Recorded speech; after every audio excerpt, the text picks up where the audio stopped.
Voici 10 questions pour devenir un as du code de la route. Êtes-vous prêt à relever le défi? Je suis bien placé si je circule à 50 km/h, réponse A, 60 km/h, réponse B, 70 km/h, réponse C, 90 km/h, réponse D.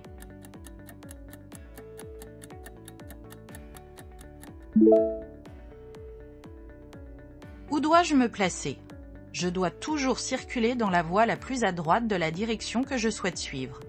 La ligne au trait épais et rapproché indique que la voie de droite est une voie réservée aux véhicules lents. Seuls les véhicules ne dépassant pas les 60 km/h doivent emprunter cette voie. Bonne réponse A et B.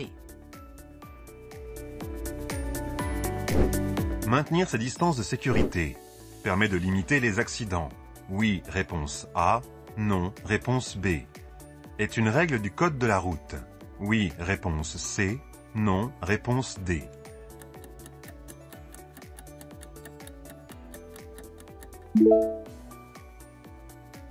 À quoi servent les distances de sécurité? La distance de sécurité permet à un conducteur d'avoir le temps d'agir lorsqu'une situation inattendue survient, de compenser un temps de réaction parfois diminué, et enfin d'avoir une meilleure visibilité. Maintenir un intervalle de sécurité est en effet une règle du code de la route. Selon la vitesse à laquelle vous roulez, vous devez respecter la distance adaptée. Bonne réponse, A et C. Next level.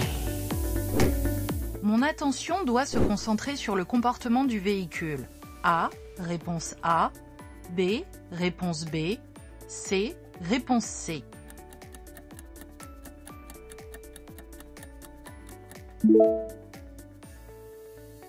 Que se passe-t-il ici? J'effectue un dépassement. Mon attention se concentre sur le véhicule B qui change de voie et se place dans la voie du milieu. Je dois en tenir compte car le véhicule souhaite peut-être se rabattre ensuite sur ma voie pour dépasser. Bonne réponse, B. Congratulations.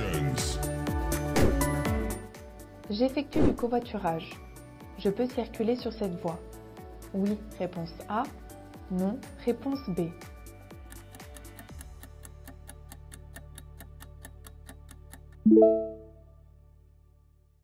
Qu'indique la signalisation? Ce panneau lumineux avec un losange blanc barré informe la fin de la voie réservée. La voie redevient une voie normale.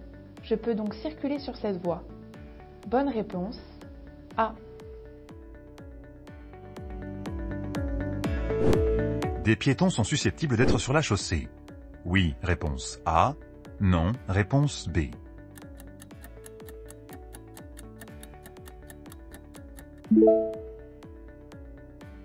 Qu'indique cet engin de chantier? La présence de cette camionnette et des cônes sur la chaussée indique une zone de chantier. Je peux rencontrer des piétons travaillant sur ce chantier. J'adapte mon allure et respecte les limitations de vitesse et distance de sécurité pour ne prendre aucun risque. Bonne réponse, A. Je ralentis. Oui, réponse A. Non, réponse B.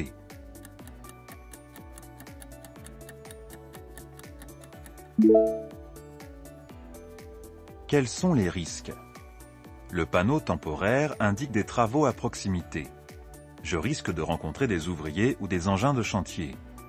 Je ralentis pour réduire le risque d'accident et permettre aux agents sur place de travailler sans danger. Bonne réponse, A. J'augmente la vitesse de l'essuie-glace avant de dépasser. Oui, réponse A. Non, réponse B.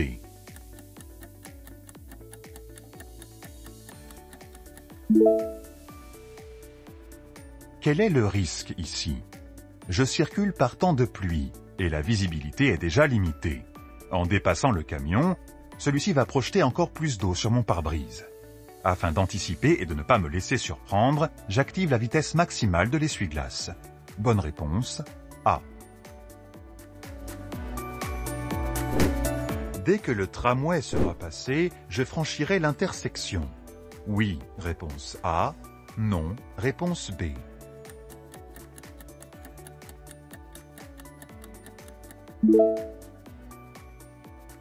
Que se passe-t-il ici? Je suis arrêté à un feu rouge. Un tramway est en train de passer. Même s'il n'y a pas de barrière, je dois impérativement attendre que le feu soit vert avant de passer. Comme dans n'importe quelle intersection, je respecte la signalisation, en veillant également à agir en sécurité pour les autres usagers et moi-même. Bonne réponse, B.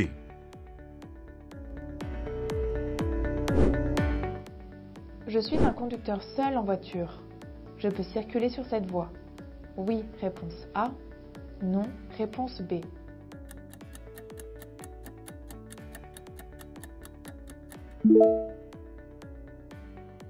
Qu'indique la signalisation? Le panneau lumineux informant de la présence d'une voie réservée est éteint. Cela signifie que la voie de gauche est une voie normale. Je peux donc circuler sur cette voie. Bonne réponse, A. Je circule. En feu de route, réponse A. En feu de croisement, réponse B. En feu diurne seulement, réponse C.